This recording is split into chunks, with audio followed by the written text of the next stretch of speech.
The alarm screamed through the monitoring station, shattering the usual quiet of deep space. Nara jumped from her chair, her coffee floating away in the low gravity as she rushed to her console. Her fingers danced across the screens, pulling up data that made no sense. "This can't be right," she whispered, staring at the readings. The signal came from the void reaches, a place where no sane pilot would ever go. Gravity storms and space tears made it a death trap. Yet something out there was broadcasting, and the signal was strong. Captain Ji-hoon stood behind her, arms crossed as he studied the data over her shoulder. His dark eyes narrowed as he recognized the encryption pattern. It was human. Old human. The kind of encryption that hadn't been used in 400 years. "Send this to the flagship," Ji-hoon said quietly. "High Admiral Vexstar needs to see it." Nara nodded, her hand shaking slightly as she transmitted the data. She had been studying space signals for 12 years, and nothing had ever frightened her like this. The signal had a heartbeat to it, a rhythm that spoke of something alive and waiting. On the Coalition flagship Eternal Harmony, Vexstar dismissed the report with a wave of his clawed hand. The Krillian Admiral had little patience for human concerns. To him, humans were still the newcomers, barely trusted members of the Galactic Coalition. "Space debris," Vexstar said, his translator converting his clicking speech into standard galactic. Or perhaps a human trick. "Your species is known for deception." Ji-hoon kept his face neutral, though anger burned in his chest. "Sir, the encryption is authentic. It matches records from the Lost Fleet era." "The Lost Fleet is a myth," Vexstar replied. "Ancient human propaganda to make your species seem more dangerous than it actually is." Commander Yoonji, standing beside Ji-hoon, clenched her fists. She had served in the Coalition for 15 years and was tired of the disrespect. But she held her tongue. Starting a fight with the High Admiral would help no one. Nara continued her analysis back at the monitoring station. The more she studied the signal, the more convinced she became. This wasn't debris. The object was moving under its own power, following a deliberate course toward Coalition space. Worse, it was hiding something. The energy signature she detected was far too small for the size of the object. "It's masking its power output," she reported to Ji-hoon over a secure channel. "Whatever it is, it doesn't want us to know how strong it really is." Ji-hoon made a decision. He requested permission to take a small human vessel out to investigate. The request was simple and reasonable. A single ship, minimal crew, just to make visual contact and confirm what they were dealing with. Vexstar denied the request immediately. "The Third Fleet will handle this," the Admiral announced. "If this object poses a threat, we will neutralize it before it reaches inhabited space." Ji-hoon watched as 87 Coalition warships changed course, forming a battle formation that could crack a planet. It seemed like overkill for what might be an ancient derelict. Unless Vexstar knew something he wasn't sharing, the unidentified vessel detected the approaching fleet. Its engines flared to life, acceleration curves that made Coalition sensors scream warnings. The thing was moving fast now, pushing toward them instead of away. Nara pulled up historical records, searching through centuries of human space exploration. The encryption pattern nagged at her memory. She had seen it before in her studies, buried in old military archives that most people never accessed. Then she found it. UHSF Righteous Fury, colony ship. Launched in 2410 during the Expansion Wars. 50,000 colonists in stasis. Mission: establish a human colony beyond known space. Status: lost with all hands in 2412. But the file had a second designation that made her blood run cold. The Righteous Fury wasn't just a colony ship. It had been converted into a warship during humanity's desperate fight for survival.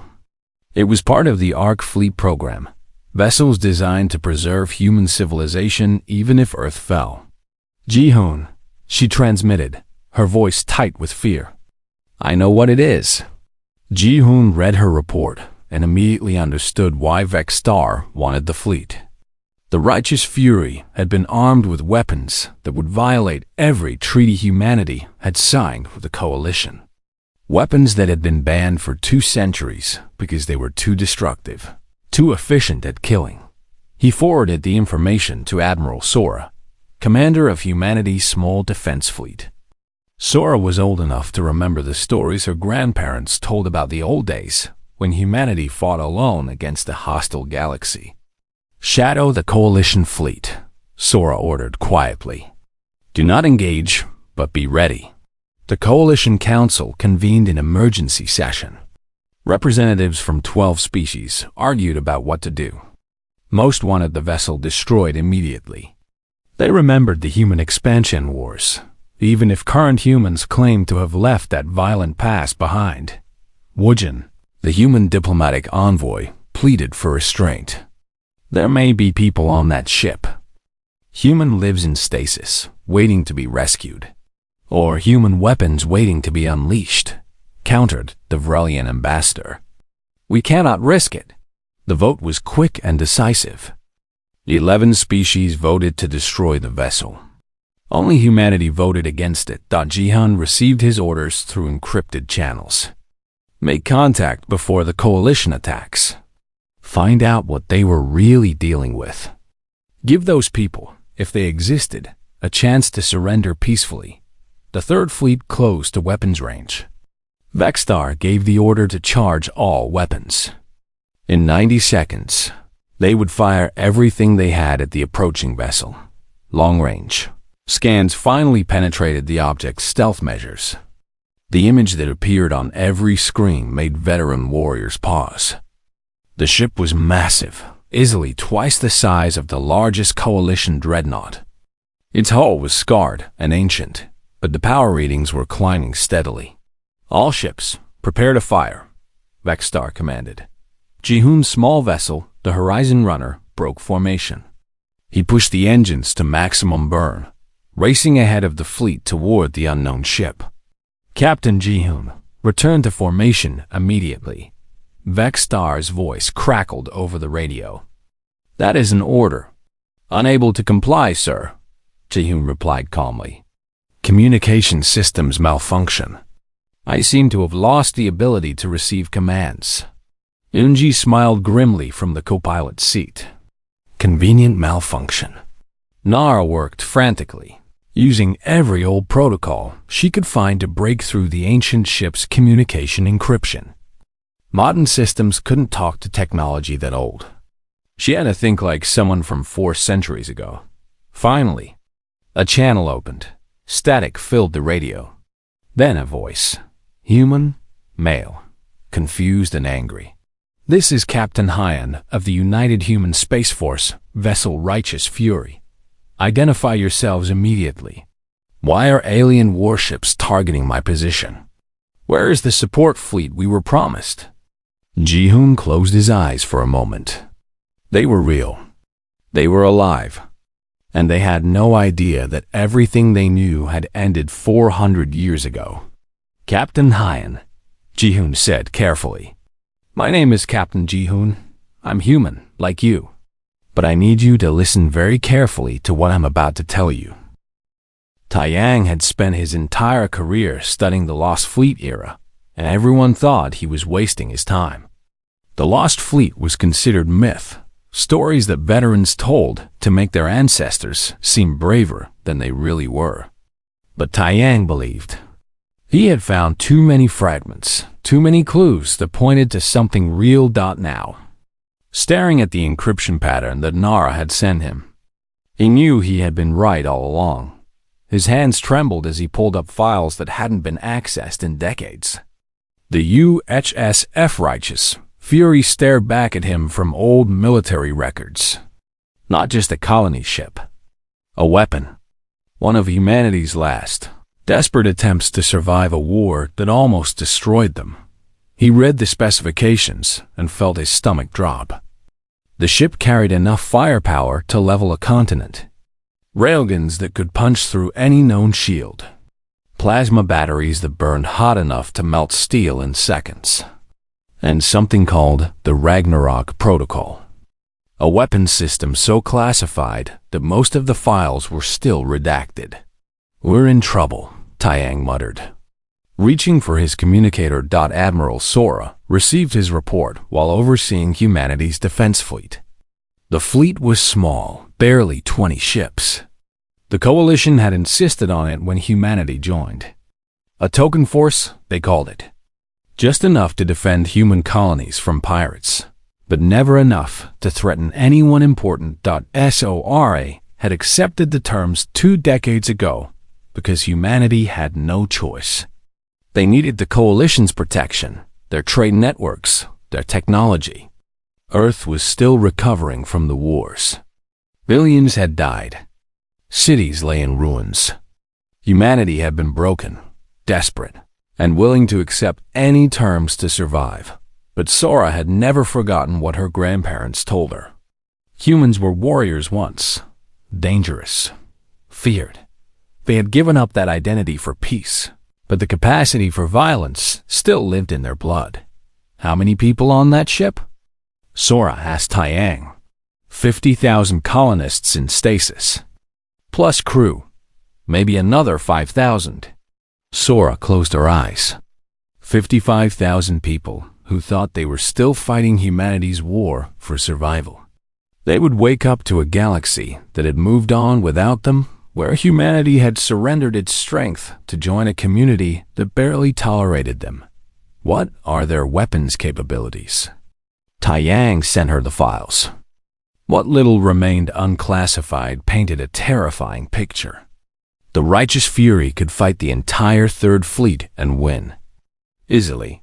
The Coalition Council met again, this time behind closed doors.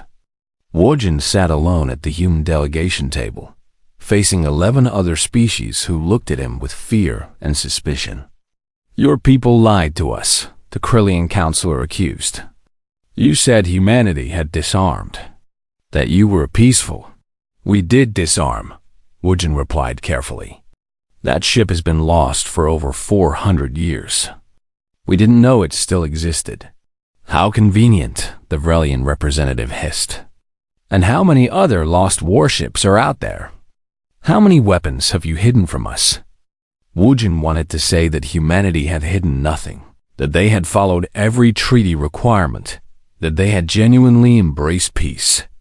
But looking around the room, he realized the truth. The Coalition had never really trusted humanity. They had simply kept humans weak enough that trust didn't matter. "The Council has already voted to destroy the vessel," the Krillian counselor continued. "This meeting is merely to inform you of our decision. High Admiral Vexstar will open fire in 1 hour. "There are people on that ship," Wujin said, his voice rising. "Human civilians who have done nothing wrong. They are armed with illegal weapons in violation of Coalition law. They don't even know Coalition law exists. They'd been asleep for 4 centuries. The council chamber fell silent. No one wanted to admit the uncomfortable truth. Those people were innocent by any reasonable standard. They were victims of time, soldiers and colonists from an age that no longer existed. But they were also dangerous, and fear often made people cruel. You have 1 hour to convince them to surrender," the council finally decided. "If they do not disable all weapons and submit to Coalition authority, they will be destroyed." Ji-hoon spoke rapidly to Captain Hyan, trying to explain 400 years of history in minutes. The collapse wars had ended. Earth survived, but barely. Humanity joined the Coalition. The old military was disbanded. Everything Hyan knew was gone. Hyan's voice cracked with emotion. "You're telling me we lost?" "We survived," Ji-hoon corrected gently. "That's different than losing. We surrendered our weapons. Accepted alien authority. That sounds like losing to me." Yoonji cut in, her voice hard. "We had no choice. Earth was dying. Billions were dead. We needed help. And now? Hyan asked. Are humans free or are we slaves? We're members of the coalition, Ji-hoon said. We have representation, trade rights, protection. But not weapons. Not real power. Not respect. Ji-hoon couldn't argue with that. Hyan was right. Humanity had traded its strength for survival, and doing so, had become the weakest voice in the galactic community. On the Righteous Fury, Chief Engineer Minji was running diagnostics on systems that hadn't been active in centuries. The stasis chambers were intact. 50,000 colonists still slept, dreaming of the new world they would build. The weapon systems were fully operational, maintained by automated systems that worked tirelessly while everyone slept. She pulled up the mission orders, reading them again. Find a habitable world. Establish a human colony. Defend it against all threats. Simple orders from a simpler time, when humanity knew exactly who its enemies were. Captain, Minji reported. All systems are green. Weapons ready. Should I begin waking the colonists? Hyan hesitated.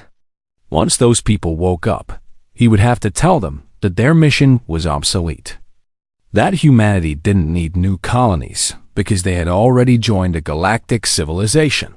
That the weapons they had been given to protect themselves were now illegal. Not yet, Hyan decided. Let them sleep a little longer. Marine Commander Sang-jin approached the bridge, his combat armor still gleaming despite centuries in storage. Sir, I have 40 fighter craft ready to launch. Marines are armed and awaiting orders. What's the situation? Hyan explained quickly. Sang-jin listened, his face growing harder with each word. So we're supposed to surrender to aliens who want to destroy us on the word of humans who gave up without a fight? They didn't give up, Hyan said, though he wasn't sure he believed it. They survived, by kneeling. The words hung in the air, heavy with judgment. Sang-jin represented the old humanity, the warriors who would rather die fighting than live in submission. Hyan had been like that once. Maybe he still was. Nara detected the coalition fleet charging weapons. She screamed a warning to Ji-hoon, who immediately transmitted it to Hyan. They're going to fire, Ji-hoon said urgently. You need to stand down, power down your weapons, or they will destroy you. Let them try, Hyan replied coldly. There are 87 ships out there. You're one vessel against an entire fleet. Then it should be a fair fight. Ji-hoon realized with horror that Hyan meant it. The old captain truly believed his single ship could take on the entire Coalition Third Fleet, and based on the weapon specifications Taiyang had sent, he might be right. Please, Ji-hoon begged. Don't do this. We can negotiate. We can find a solution. The time for negotiation is over, Hyan said. Your coalition fired the first shot when they pointed weapons at my ship. Now they'll learn why humanity was feared. Vextar's countdown reached 0. 87 warships opened fire simultaneously, unleashing enough missiles and energy beams to vaporize a small moon. The Righteous Fury's shields activated, a dome of energy that burned bright blue in the darkness of space. The missiles exploded against it, creating a light show that could be seen for thousands of kilometers. Energy beams splashed against the shields like water. Not a single shot got through. Hyan's voice came over the open channel, cold and clear. This is your only warning. Stand down or be destroyed. Vextar laughed, a sound like breaking glass through the translator. You cannot threaten us. We outnumber you nearly 90-1. Numbers mean nothing, Hyan replied. You're about to learn the difference between soldiers and warriors. The Righteous Fury's weapons came online, and the galaxy remembered why humanity had once been feared. The first railgun shot crossed the distance between the Righteous Fury and the Coalition fleet in less than a second. Moving at nearly 3% of light speed, the tungsten rod hit a Vrelian destroyer before its sensors could even register the threat. The ship didn't explode. It simply ceased to exist, torn apart by kinetic energy that turned metal into vapor dot on the eternal harmony. Vexstar stared at his screens in disbelief. Impossible. Nothing can penetrate our shields that easily. Their weapons are primitive, his tactical officer reported, voice shaking. Pure kinetic energy. No shields, no advanced technology. Just mass and speed? Primitive? Vexstar's claws scraped against his command chair. That destroyer had the best shields in the fleet. A second shot followed the first, then a third. Each one found a target. Each target died. The coalition ships scattered, trying to present harder targets. But the righteous Fury's targeting computers had been designed for a war where every shot counted. They didn't miss. Ji-hoon watched helplessly from the Horizon Runner as the battle unfolded. Yoonji sat beside him, her face pale as she counted the dying ships. "We have to stop this," she whispered. "How?" Ji-hoon asked bitterly. Neither side will listen. Nara worked frantically at her console, trying to break through the jamming that both fleets were now using. She needed to reach Hyan, needed to make him understand that this wasn't the war he remembered. These weren't humanity's enemies. They were humanity's allies, however uncomfortable that alliance might be. The righteous Fury launched its fighters. 40 small craft burst from the launch bay, each one piloted by a Marine who had been in stasis for centuries. They flew like they were born in space, dodging coalition interceptors with ease and precision that came from actual combat experience. The coalition pilots were well trained, but they had never fought in a real war. The galaxy had been at peace for over 100 years. They practiced maneuvers and ran simulations, but they had never faced an enemy that truly wanted to kill them. The human Marines had fought for survival against species that wanted to wipe humanity from existence. They knew what real combat looked like, and they were very, very good at it. Sang-jin led the fighter wing personally, his voice calm over the radio as he directed his pilots. Target their weapon systems. Disable, don't destroy. These are misguided, not evil. Sir, they're trying to kill us, one pilot objected. Then don't let them, Sang-jin replied. But we're humans, not murderers. We fight to win, not to commit genocide. The distinction mattered to him. The old wars had been brutal, but humanity had always tried to maintain some code of honor. They killed when necessary, but never forgot that their enemies were also living beings with families and hopes.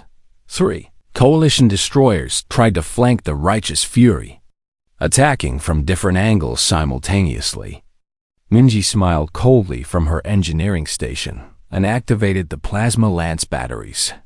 Beams of superheated matter lanced out, cutting through the destroyers' hulls like a knife through paper. The ships didn't explode. They simply stopped, their power cores disabled, their crews alive but helpless. Weapons efficiency at 93%, Minji reported. Shield integrity at 100%.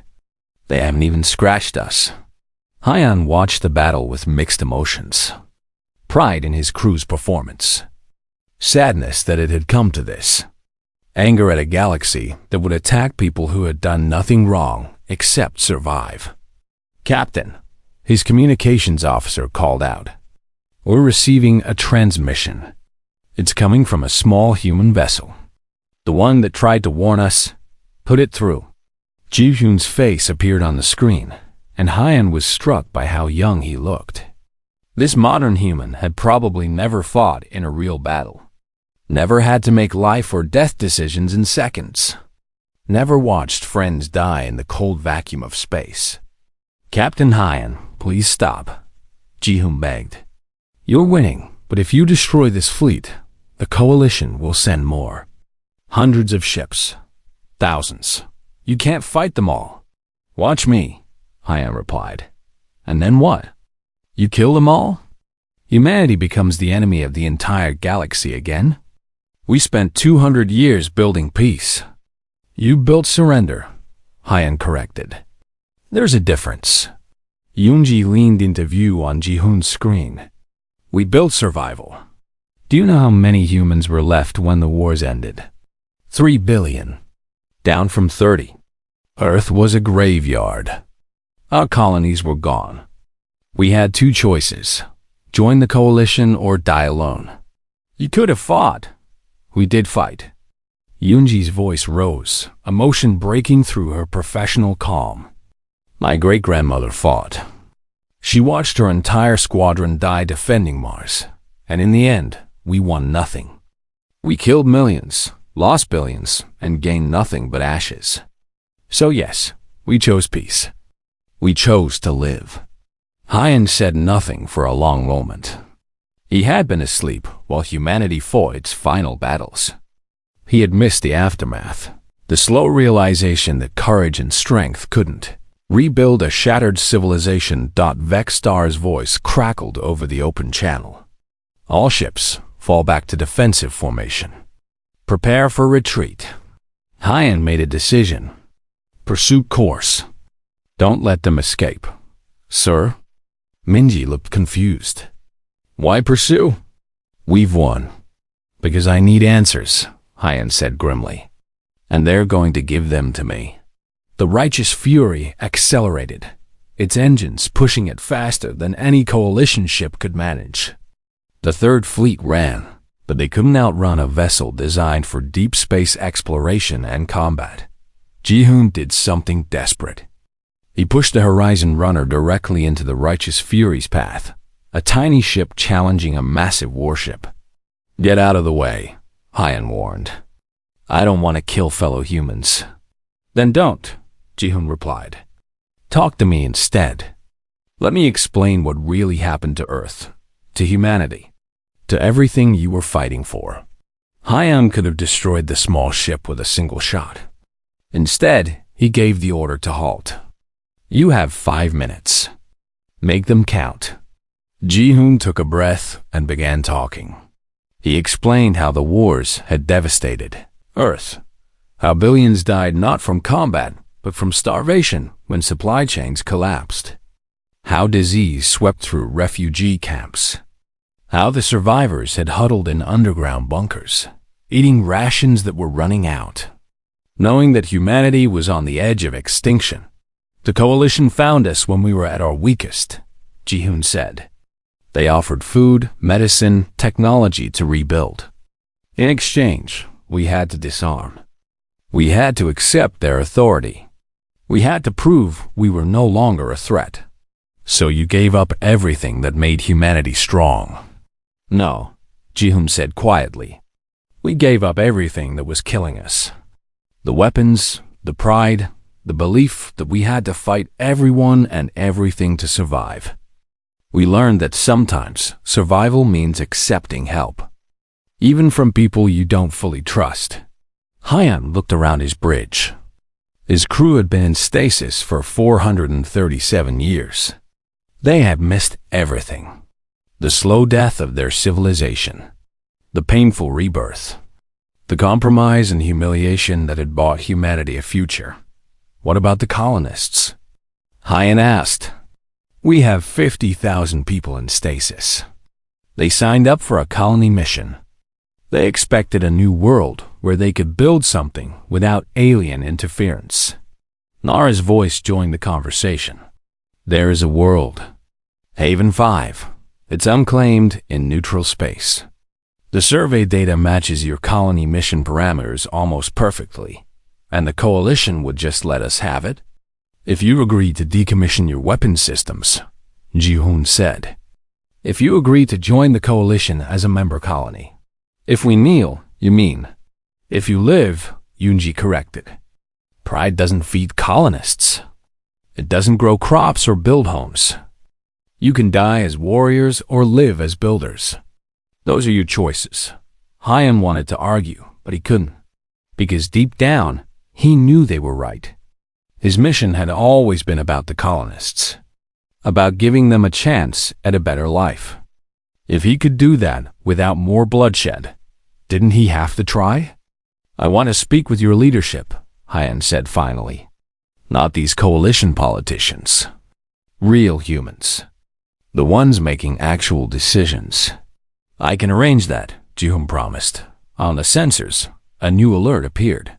300 more coalition warships were entering the system. Reinforcements that would turn a victory into a massacre. Time's up, Hyen said. I'll talk to your leaders. But Ji-hoon?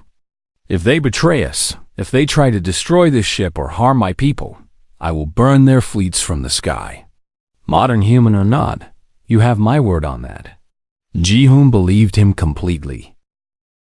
Admiral Sora met Captain Hyen in virtual space, their avatars standing on a simulated Earth that no longer existed. The sky was blue, the grass green, and cherry blossoms fell around them like snow. Hyen stared at the scene, his throat tight with emotion. This is Tokyo, he whispered. Before the bombs. My grandmother's memory of it, Sora confirmed. She saved what she could before the city burned. I thought you might want to see home, even if it's just a simulation. Hyen reached out to catch a falling blossom, and his hand passed through it. Not real. Just like the world he remembered. How bad was it? Sora didn't lie to him. Tokyo burned for 3 weeks. The firestorms could be seen from orbit. 30 million people lived there. Maybe 2,000 survived. And Earth? Similar stories in every city. The collapse wars earned their name. Everything collapsed. Government, infrastructure, society. For 10 years, Earth was hell. Hyen sat down on the grass, his legs suddenly weak. We were supposed to save them. That's why the colony ships launched. We were going to establish new worlds, build up resources, and come back to save Earth. You did save them, Sora said gently. Just not the way you planned. The colony ships became a symbol. Proof that humanity would survive, even if Earth died. That gave people hope when they had nothing else. Hope doesn't feed starving people. No. But it keeps them alive long enough to plant crops. They sat in silence, watching virtual cherry blossoms fall in a city that existed only in memory. Finally, Hyen spoke. The Coalition Council wants to destroy my ship. Most of them, yes. They're afraid of what you represent. A reminder that humanity was dangerous once. That we might be dangerous again if we choose to be. And you? What do you want? Sora smiled sadly. I want what's best for all humans. The ones living now and the 50,000 sleeping on your ship. I want them to have a future that doesn't involve more war. Even if that future means surrendering our strength? Is it really strength if it only brings death? Hyen had no answer for that. He had been a warrior his entire adult life. He knew how to fight, how to lead, how to win battles. But he had never learned how to build peace. Tell me about Haven 5, he said instead. Sora pulled up the data, and the virtual Tokyo disappeared, replaced by images of a beautiful world. Blue oceans, green continents, breathable atmosphere. It looked like Earth before the wars, unscarred and full of possibility. It's perfect for your colonists, Sora explained. The Coalition surveyed it 20 years ago, but never colonized it because of political disputes. No one can agree who should have it. But if your colonists claim it as a lost human colony, the precedent is clear. It's yours by historical right. In exchange for what? Your weapons. The Coalition wants them decommissioned, locked away where they can't threaten anyone. Hyen felt anger flare in his chest. Those weapons are what kept my people alive. What gives the Coalition the right to demand we disarm? The same thing that gives them the right to demand anything. Power. They have more ships, more resources, more everything. We can fight them and lose, or we can negotiate and survive. You sound like you've made peace with slavery. Sora's avatar leaned forward, her voice hard. I've made peace with reality. Do you know what I command? 20 ships. The Coalition has 15,000. If they wanted to wipe out humanity tomorrow, We couldn't stop them. The only thing keeping us alive is that we're useful, peaceful, and not a threat. Your ship threatens all of that, so I should just give up? Surrender 400 years of human sacrifice so modern humans can keep pretending they're equals in a galaxy that treats them like children? No, Sora said quietly. You should make a choice. Save your colonists or save your pride. Because you can't have both. The virtual world flickered and disappeared. They were back in the cold reality of space. Two humans separated by centuries and philosophy. Hyan returned to the righteous fury and called his senior staff together. Minji, Sangjin, and his other officers gathered in the conference room, waiting to hear what their captain had decided. The coalition is offering us a deal, Hyan began. A colony world in exchange for our weapons. Sangjin's face darkened. Unacceptable. Agreed, Minji added. Those weapons are the only thing keeping us alive, are they? Hyan challenged. Or are they the only thing preventing peace? His officers stared at him in shock. This wasn't the captain they knew. The Captain Hyan they remembered would never even consider disarming. Sir, Sangjin said carefully, what did they tell you about Earth? Hyan told them everything. The death toll, the collapse, the slow rebuilding under coalition oversight. With each word, his officers' faces grew darker. So we lost, Minji whispered. We survived, Hyan corrected, using Jihoon's words. There's a difference, is there? Sangjin stood, his combat instincts screaming danger. Captain, if we give up our weapons, we're helpless. What happens when the coalition decides we're too much trouble? What happens when some species decides humans would make good slaves? The same thing that happens if we fight, Hyan said tiredly. We die. Except if we fight, we take the last hope of human dignity with us. The room fell silent. They were all warriors, trained to fight impossible odds. But even warriors had to know when the battle was truly lost. Taiyang interrupted their meeting with an urgent transmission. Captain Hyan, I need to show you something. The historian appeared on their screen, surrounded by ancient files and documents. His hands shook with excitement or fear. Hyan couldn't tell which. I've been researching the Ark Fleet program, Taiyang explained rapidly. The Righteous Fury wasn't the only ship. There were 12 colony vessels launched during the Collapse Wars. Yours is the first to return. The others are lost, Hyan said. Maybe. But their missions were long-range, decades or even centuries. If they survived, they could still be out there. And if they are, they'll face the same choice you're facing now. Hyan understood immediately. His decision would set the precedent. If he surrendered, future returning ships might do the same. If he fought, he could be starting a new war that would destroy what little humanity had rebuilt. What would you do? Hyan asked the historian. Taeyang looked uncomfortable. I'm not a soldier. I can't answer that. You're human. That's answer enough. Then, as a human, I say this. Our ancestors fought to give us a future. They didn't specify what kind of future.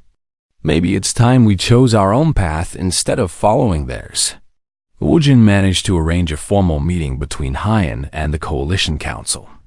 The meeting took place on neutral ground, a station at the edge of Coalition space. Security was intense. Ships from a dozen species surrounded the station, ready to intervene if violence erupted. Hyan walked into the council chamber, flanked by Sangjin and Minji. He wore his dress uniform, cleaned and pressed despite 4 centuries in storage. The medals on his chest represented battles the current coalition had never heard of. Wars fought against enemies long dead. The council members stared at him like he was a ghost. In many ways, he was. Captain Hyan, the Krillian counselor began formally. The coalition welcomes you to our time. We regret the circumstances of your awakening. Do you? Hyan asked bluntly. Because you tried to kill me, before he ever spoke. Your vessel was armed in violation of coalition law. I wasn't part of your coalition when my ship was built. Your laws don't apply to me. The council chamber erupted in argument. Half the species agreed with Hyan. The other half insisted that coalition law was absolute. Wujin tried to moderate, but he was one voice against 11. Finally, Hyan raised his hand for silence. Surprisingly, he got it. I'll make you a deal, he said. Give my colonists Haven 5 with full sovereignty. Recognize our right to self-governance. And I'll mothball the Righteous Fury as a colony defense platform, weapons locked to defensive protocols only. Unacceptable, Vexstar interjected. Your weapons must be completely disabled. No, Hyan said flatly. I won't leave my people defenseless in a galaxy that just tried to murder them. The weapons stay, but they'll only activate if Haven 5 is directly attacked. That's my final offer. And if we refuse? Hyan smiled coldly. Then you'll have to destroy me. And we both know how well it went last time. The threat hung in the air. The coalition could eventually overwhelm the Righteous Fury through sheer numbers. But the cost would be high. And the survivors would have to live with the knowledge that they had committed genocide against human civilians whose only crime was being born in the wrong century. After hours of debate, the council voted. 7 species supported Hyan's proposal. 4 opposed. 1 abstained. It was enough. Hyan had won his colony. But as he walked out of the council chamber, he wondered if he had lost something more important. The right to call himself a warrior in a galaxy that no longer wanted warriors. Only diplomats and merchants. Jihan met him outside. Congratulations, Captain. You got everything you wanted. Did I? Hyan looked at the young officer. Tell me honestly, did I do the right thing? Ji-hoon thought carefully before answering. You did the human thing. You protected your people. Everything else is just details. It would have to be enough. The first colonist woke up confused and afraid. Her name was Yuna, and the last thing she remembered was climbing into her stasis pod on Earth, saying goodbye to a world that was dying. Now she opened her eyes to find Captain Hyan standing over her, older somehow, with sadness in his eyes that hadn't been there before. How long? She asked, her voice rough from centuries of sleep. 437 years, Hyan replied gently. Yuna started crying. She couldn't help it. Everyone she had ever known was dead. Her parents, her friends, everyone she left behind on Earth. All gone to dust while she slept. But we made it, Hyan continued. We found you a world. A good world. You'll have the colony you signed up for. Over the next week, all 50,000 colonists woke up to the same shocking truth. The future had arrived without them, and it looked nothing like what they had expected. There were no human victory celebrations, no news of Earth's recovery.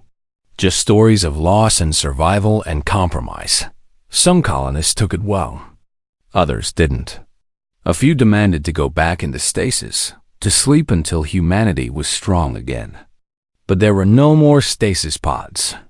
They were awake now, whether they liked it or not. And they had to face this strange new reality. Minji gave them tours of the Righteous Fury's weapon systems, explaining how the ship had protected them during their long sleep. The colonists stared at the massive railguns and plasma batteries with mixed feelings. Pride that humanity could build such things. Shame that they had needed to. Will we have to give these up? One colonist asked. Eventually, Minji admitted. But not today. Today, they're what's keeping us alive. Haven 5 appeared on the view screens, a beautiful blue marble hanging in space. The colonists pressed against the windows, staring at their new home. It looked perfect, unspoiled, a second chance at building something better than what they had left behind. Sanjin led the first landing teams down to the surface. They found forests, rivers, and air that smelled clean and fresh. No signs of war. No radiation. No scars from bombs or biological weapons. Just nature in its pure form, waiting for humans to arrive. "It's beautiful," one of his Marines whispered. "It is," Sanjian agreed. Then, quieter. "Don't ruin it." The colony took shape quickly. The righteous fury landed in what would become the capital city, its massive bulk serving as the foundation for the first buildings. Engineers used the ship's manufacturing systems to produce tools and equipment. Farmers began planting crops. Children who had been in stasis started exploring their new world with wonder. Hyan watched it all from the ship's bridge, now partially disassembled to create living quarters. This wasn't the military operation he had trained for. It was something messier, more human. Families arguing about where to build houses. Farmers debating crop rotations. Teachers setting up schools for children who would never see Earth. "Captain," Minji called out, "we've got a problem." Hyan sighed. There was always a problem. What now? Coalition inspection team requesting permission to board.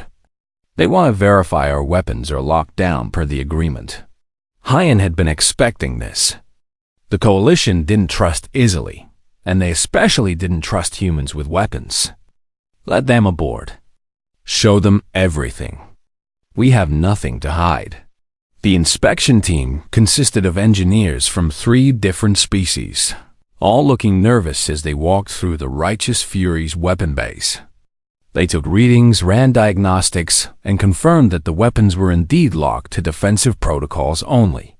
"Impressive," the lead inspector admitted. "These systems are primitive by our standards, but incredibly effective. How did humans develop such powerful kinetic weapons?" "Desperation," Hyan answered honestly. "When you're fighting for survival, you get creative." The inspector made notes. "The Council will want these technologies studied. For historical purposes." "Absolutely not," Hyan said firmly. "This ship is a memorial to the humans who died building it. Their technology dies with it. You want weapons? Build your own." The inspector looked like he wanted to argue but thought better of it. Captain Hyan had a reputation now. The man who fought an entire fleet and won. People didn't argue with him lightly. 6 months after landing, Haven 5 was starting to feel like home. The colonists had built 3 cities and dozens of farming communities. The first crops were coming in, and they tasted like victory. Children born on Earth were having children of their own on this new world, creating a generation that belonged to neither the past nor the present, but to the future. Ji-Hoon visited regularly, serving as the official liaison between Haven 5 and the Coalition. He and Hyan had become friends, despite their different perspectives. They would sit on the ship's observation deck, drinking coffee and arguing about humanity's place in the galaxy.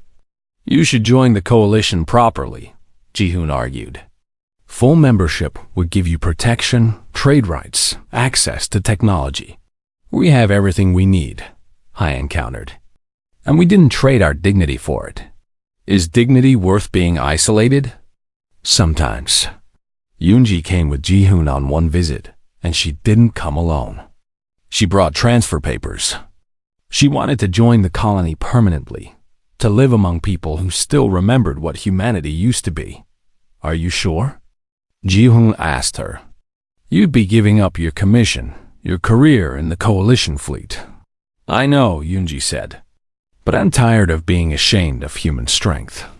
Here, people remember that strength isn't something to apologize for." She wasn't the only one. Over the following months, modern humans started trickling to Haven 5. Most were young, born after the wars, raised on stories of humanity's warrior past, but never seeing it themselves. They came seeking connection to their heritage, to a time when humans didn't need alien permission to exist. Admiral Sora watched the migration with concern. "We're losing our best people," she told Woojin. The ones with fire, with passion. They're all going to Haven 5. Can you blame them? Woojin asked. We've spent 200 years teaching humans to be small, to be quiet, to be grateful for scraps. Haven 5 offers them something different. Pride. Pride starts wars. So does humiliation. The words hung between them, uncomfortable truths that neither wanted to acknowledge. The coalition had brought peace, but it was a peace built on human weakness. And weakness could only be endured for so long. Nara made a discovery that changed everything.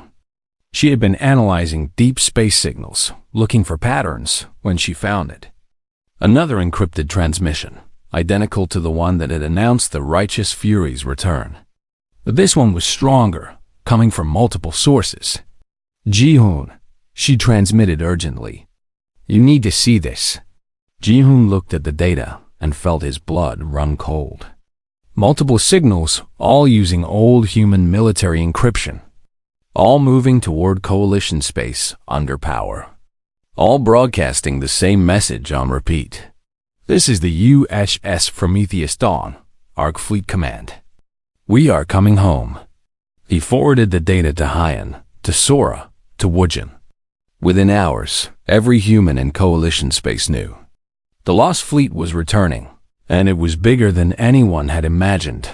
Hyan stood on the bridge of the Righteous Fury, staring at the incoming signals.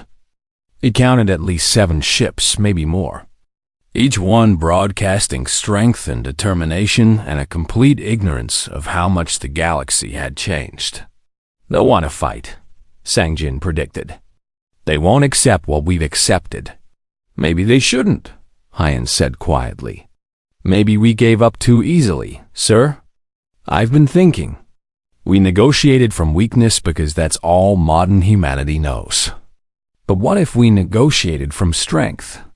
What if the lost fleet returns not as refugees begging for acceptance, but as humans demanding respect? Minji looked worried. That could start a war. Or prevent one, Hyan countered. The coalition fears us because they don't understand us. They see weapons and think danger. What if we showed them that human strength can be used for protection, not conquest? He was already forming a plan. When the lost fleet arrived, he would be there to meet them. Not as a defeated warrior accepting surrender, but as a representative of a humanity that remembered its strength.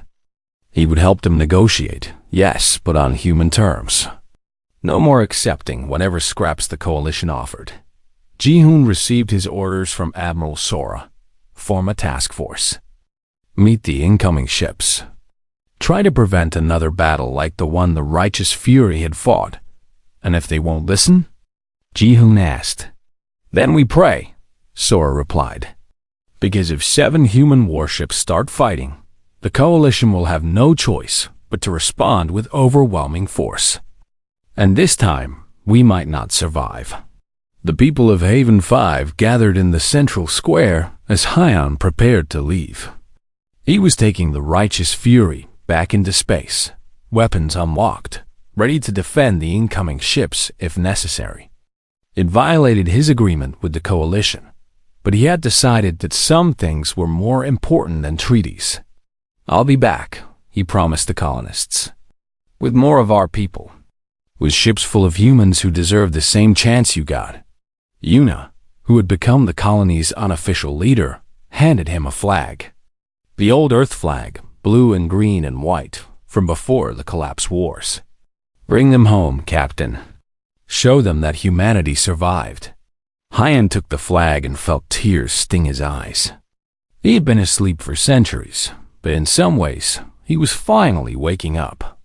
Finally understanding what his mission had always been about. Not just protecting humans from aliens. Protecting humanity itself